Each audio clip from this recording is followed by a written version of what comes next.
multi-21 c'est... Yeah, multi-21. Bonjour à tous et bienvenue sur Multi-21. Je suis aujourd'hui en compagnie de Pierre Mellet. Comment ça va, Pierre ? Bonsoir à tous, bonsoir Clément. Bah écoute, ça va bien. On a vécu un bon Grand Prix et là, de suite, ça faisait du bien. Deux nouveautés, c'était plutôt sympa. Effectivement, le Grand Prix d'Émilie-Romagne sur le circuit d'Imola, circuit qu'on avait vu pendant des années au calendrier, qu'on vous avait présenté il y a quelques temps. Alors Pierre, ce retour d'Imola en calendrier, est-ce que c'était réussi ou non ? Mais écoute, j'aurais tendance à dire que cette année, c'est un peu l'année de l'Italie. On va dire ça un petit peu comme ça. Le Mugello, grosso modo, on avait eu une course dantesque, on va dire ça. Je crois même que... Chaotique. Ouais, chaotique. Je crois que c'est la safety car en fait qui a gagné, quoi. Et effectivement. Voilà. Du coup, bon, super. Là, sur Imola, pas tout à fait le même genre. Là, on revenait sur un circuit vraiment old school. Il est bien. Moi, je l'aime bien, ce tracé d'Imola. Mais par contre, il n'est pas adapté. Il est pas adapté au F1 moderne, quoi. Effectivement, ouais. Ce qui est agréable en fait, ce qui était agréable pendant ce week-end, c'était surtout le samedi avec la qualif. Voir une qualif sur ce circuit, c'est vraiment ce qu'il y a de plus incroyable parce que c'est un circuit fait pour voir les F1 passer à pleine vitesse. Alors après, tu l'as dit, hein, pour la course, c'est un peu plus compliqué avec une seule ligne droite DRS, mais c'est quand même bien sympa. Enfin, ligne droite qui n'est pas vraiment en plus une ligne droite. Oui, donc, grande course DRS. Ça faisait penser un peu à Bakou qu'on a eu ces dernières années avec cette espèce d'oscillation, ce serpent de mer, mais là en plus langoureux, en plus agréable encore. C'était vraiment c'est super. Enfin, je veux dire le cadre à Imola, il est quand même super sympa. Bon, on est un peu on est un petit peu excentré.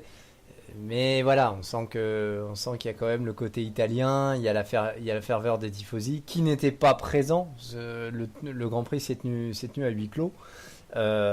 Moi personnellement, ça me faisait super plaisir de le revoir. Maintenant, c'est vrai que côté spectacle, si on n'avait pas eu plusieurs péripéties, je pense qu'on serait vite tombé dans la sieste dominicale parce que au niveau des passements, c'était pas ça. Effectivement, alors tu l'as dit, on va résumer ce Grand Prix. Victoire de Lewis Hamilton devant Valtteri Bottas et Daniel Ricciardo. Quelques péripéties. Alors un premier abandon pour Pierre Gasly qui nous a fait mal au cœur tant la qualification du Français était bonne. Et ce qui prouve que rouler en début de saison avec les F1 de la bonne année, même en tournage promotionnel sur le circuit, ça a du bon quand même puisque les AlphaTauri avaient roulé en début d'année sur le circuit d'Imola. On a eu ensuite l'abandon d'Esteban Ocon. 2 abandons de Français, ça nous a fait assez mal. Puis Kevin Magnussen qui abandonne avant Max Verstappen. Gros crash, alors à quoi est-ce dû on ne sait pas encore et puis on en reparlera tout à l'heure. Est-ce que c'est un problème mécanique ou un problème de crevaison, mais en tout cas qui amène la safety car sur la piste. Et au final on a une victoire de Lewis Hamilton devant Valtteri Bottas et un sacre pour Mercedes, le 7e titre de champion du monde de suite pour l'écurie allemande qui devient l'écurie qui a remporté le plus de championnats du monde consécutivement. Est-ce qu'on se rend compte assez du boulot qui est fait par Mercedes ? Là, ils réécrivent l'histoire totalement. Après Hamilton, là, c'est eux qui effacent Ferrari des tablettes. Ils effacent Ferrari en plus limite à domicile. Parce que je vous rappelle que c'est l'autodromo Enzo et Dino Ferrari. Donc on est un petit peu quand même dans l'antre de la firme de Maranello. Donc non, écoute, c'est... On n'aime pas, c'est vrai qu'ils sont casse-bonbons à faire des doublés ou à gagner tous les week-ends. Après, on n'enfile pas comme des perles 7 titres constructeurs quand il n'y a pas un boulot énorme. Il faut quand même se souvenir que Mercedes, ils sont partis de Braun GP, qui était une petite structure, je m'entends. Il leur a fallu des années, il a fallu des fonds, il a fallu de l'investissement, il a fallu de la négociation dure aussi bien du côté du CEO de Mercedes que de Niki Lauda que de Toto Wolff. Non, franchement c'est un boulot formidable sur la piste, c'est un boulot formidable pour les mécanos, pour les ingénieurs, pour tous les hommes et les femmes de l'ombre qu'on ne voit jamais à l'écran. Qui sont dans les usines, qui bossent H24 pour permettre aussi bien à Hamilton qu'à Bottas d'avoir une véritable machine de guerre. Ce 7e titre, ils sont allés le chercher, oui, mais c'est la juste récompense d'un travail énorme, tout simplement.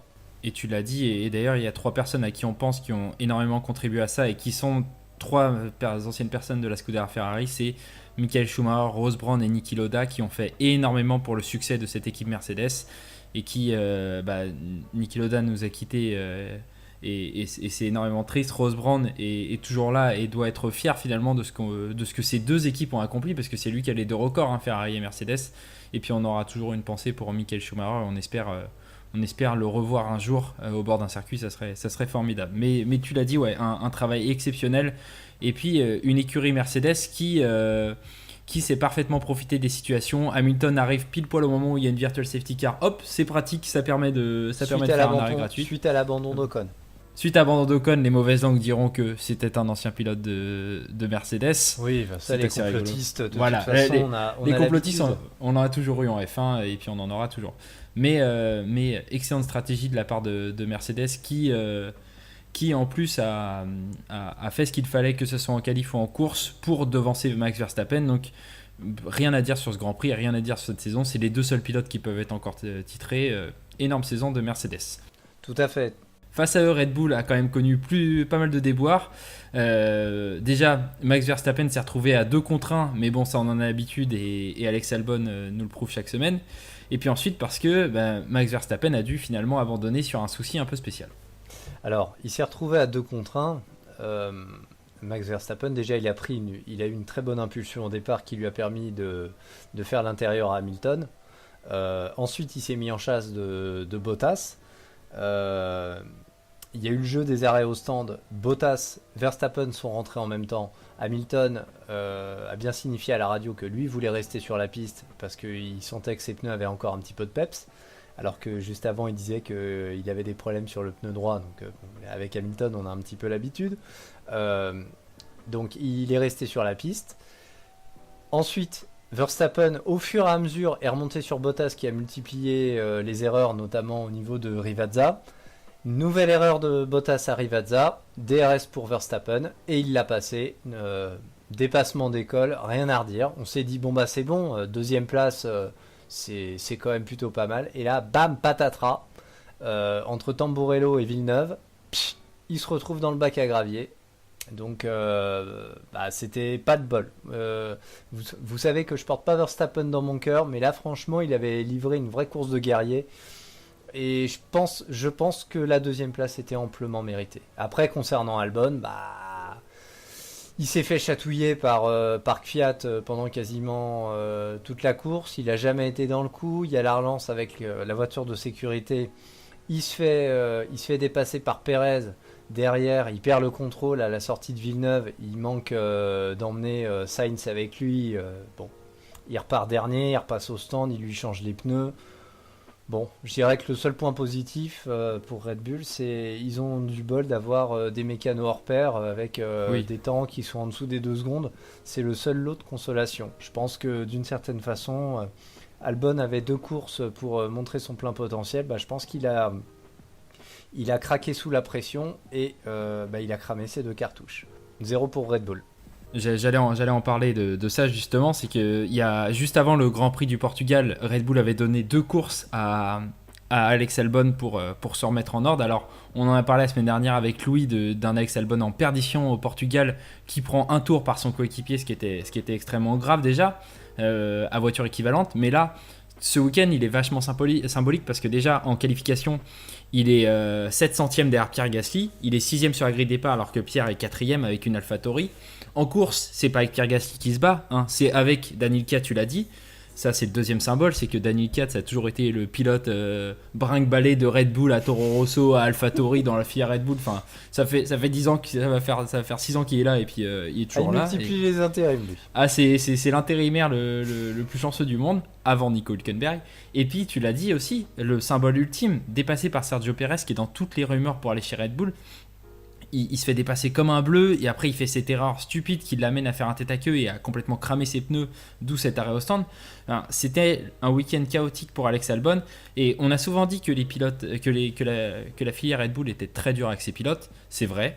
C'est aussi vrai qu'ils les amènent très rapidement leurs pilotes en F1 et qu'ils leur donnent leur chance, et ça c'est pas le fait de tout le monde. Demandez aux jeunes pilotes Renault, Williams ou Mercedes qu'il en est. Voilà, c'est pas du tout pareil pour tout le monde, ou même Ferrari qui a 5 pilotes en F2 actuellement. Est-ce qu'ils ont 5 places en F1 ? Non. Mais d'habitude, Red Bull vraiment est très dur. On se souvient de ce qui est arrivé à Buemi, à Vergne, à Gasly, à La Kvyat. liste est longue. Hein. La liste est très très longue, hein, et là on note que les plus marquants. Mais je les trouve très complaisants avec Alex Albon. Et là, je pense que c'est terminé. Ils ont une possibilité d'avoir et Hülkenberg et Perez. Ils ont un choix entre les deux. Pourquoi s'embêter avec Alex Albon et tu sais, la semaine dernière, on se disait avec Louis, est-ce qu'il va retourner chez AlphaTauri? Là, la question, c'est plutôt, est-ce qu'il va rester en F1? On aura la réponse à la fin de la saison, mais ça semble de plus en plus compromis, très honnêtement. L'avenir s'assombrit pour Alex Albon. Effectivement. Et donc, pas de Red Bull sur le podium, dit une autre écurie sur le podium. Alors, est-ce que Ferrari? Non, pas en 2020, rassurez-vous, pas de Ferrari, très peu. Ou alors quand Charles Leclerc arrive à faire des miracles. Mais une Renault sur le podium, deuxième fois que Renault est sur le podium en peu de temps. Alors, ça tombe bien qu'on parle du midfield, puisque Pierre, tu as publié il y a très peu de temps un article sur le site qui récapitule un peu cette lutte à 3 entre McLaren, Racing Point et Renault qui nous excite énormément. Et là, petit article. C'est pour teaser aux gens d'aller voir ce petit article qui est petit et très peu complet, comme vous le savez, toujours sur notre site. Vraiment un résumé de 2-3 lignes, un tweet. Mais justement, parlons de cette bataille. Renault qui reprend encore des points dans cette bataille et qui est repassé 3ème, un point devant ces deux écuries concurrentes. On a vu, la fin de course, elle a été complètement folle. Avec cette voiture de sécurité, c'est un petit peu tout chamboulé. J'ai pas compris. J'ai pas compris ce qu'ils ont foutu chez Racing Point. Ils avaient le podium entre les mains et ils ont fait rentrer Sergio Pérez pour lui mettre des tendres. Alors qu'on sait quand même que Pérez a une forte qualité sur tout ce qui est de préserver les pneus. Et à mon avis, il avait les pneus pour finir la course, il n'y avait aucun souci là-dessus. Donc ça, j'ai pas compris. Du coup, ils ont offert sur un plateau d'argent le podium à Renault. Même si Ricciardo a quand même dû se méfier de Kvyat, qui était quand même chaud bouillant, et je pense qu'il aurait peut-être fini par avoir la peau de l'Australien avec quelques tours en plus. Faut quand même savoir que AlphaTauri il jouait à domicile, hein, donc et la piste d'Imola ils la connaissent plutôt bien. Donc super opération pour Renault. On se souvient que Ricciardo a offert le premier podium il y a 2 grands prix de cela sur le Nürburgring au GP de l'Eiffel. Là de nouveau à Imola. Écoute, moi je voudrais pas être à la place de Cyril Abiteboul, hein.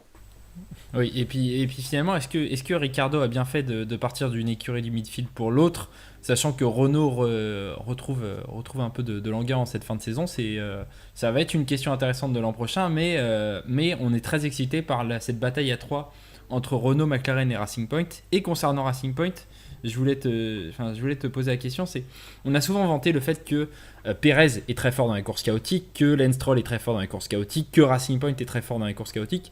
Est-ce qu'ils se sont pas un peu enorgueillis sur cette course-là en se disant on va remettre des tendres pour aller choper et la 3ème place et le meilleur tour, et tu sais, faire quelque chose comme ça en se disant de toute façon tout le monde va être rapproché, on va pouvoir. C'est un peu spécial quand même ce qu'ils ont fait. Ouais. Très sincèrement, niveau stratégie, j'ai rien compris. Pour Pérez, c'est ce que j'avais dit. Je n'ai pas compris leur stratégie au moment de la voiture de sécurité. C'est une hypothèse que je te donne, tu vois, cette hypothèse-là de se dire peut-être meilleur tour plus 3ème place, mais peut-être qu'ils ont été un peu prétentieux, eux qui d'habitude sont extrêmement bons en termes de stratégie. Oui, ils sont extrêmement bons. Après, je pense qu'avec leur monoplace cette année, on va pas rouvrir la polémique. La Mercedes Rose, le fameux débat. La Mercedes Rose. Je pense qu'ils ont un gros problème sur l'exploitation des pneus cette année. C'est quand même étrange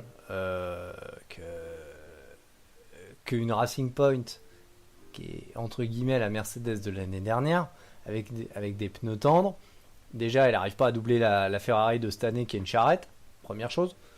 Et derrière, voilà, quoi, il est pas remonté, quoi. Donc bon, je sais pas, c'est un peu curieux. Mais je te rejoins, je pense qu'ils ils se sont peut-être vus trop beaux un peu trop tôt. C'est étrange, et puis peut-être que ça fait plusieurs fois que Racing Point fait des petits manques d'écoche comme ça, contrairement à McLaren et Renault qui n'en ont pas loupé beaucoup lorsqu'ils avaient des occasions, et peut-être que ça pourrait leur coûter cette 3ème place à la fin de la saison, eux qui étaient prédits à cette 3ème place en tout début d'année. Donc ça va être intéressant de voir sur les 4 dernières courses ce qui va se passer au niveau de ces 3 écuries. Rien n'est joué, surtout que là ces 3 écuries elles sont séparées par 1 point. Ça va être assez dingue de voir ça. Je pense que le double Grand Prix à Bahreïn, même si c'est pas exactement le même circuit, pourrait être décisif dans cette lutte-là entre les trois. Ça va être assez intéressant de voir ça. Tout à fait. Eh bien, c'est la fin de cette vidéo. N'hésitez pas à vous abonner à la chaîne de Multi21, à nous suivre. Bien évidemment, on rentre dans une partie de la saison où on va commencer à faire les bilans des différentes saisons qui vont arriver, pas seulement de la F1, mais de tous les autres championnats du monde. Ça va arriver progressivement quand les championnats vont se terminer. Donc la F1, ça sera en décembre. D'autres vont arriver au cours du mois de novembre. N'hésitez pas non plus à aller sur le site. L'article de Pierre est dans la description de la vidéo et vous retrouverez tous les autres articles des membres de la rédaction sur le site. Pierre, je te remercie d'avoir parlé de ce Grand Prix d'Émilie-Romagne et non pas Grand Prix de Saint-Marin avec moi à Imola. Bah écoute, plaisir partagé. Bonne soirée à tous. Et puis, portez-vous bien et faites gaffe à vous. Faites gaffe à vous et restez chez vous surtout dans cette période-là, c'est important. Salut Pierre. Ciao.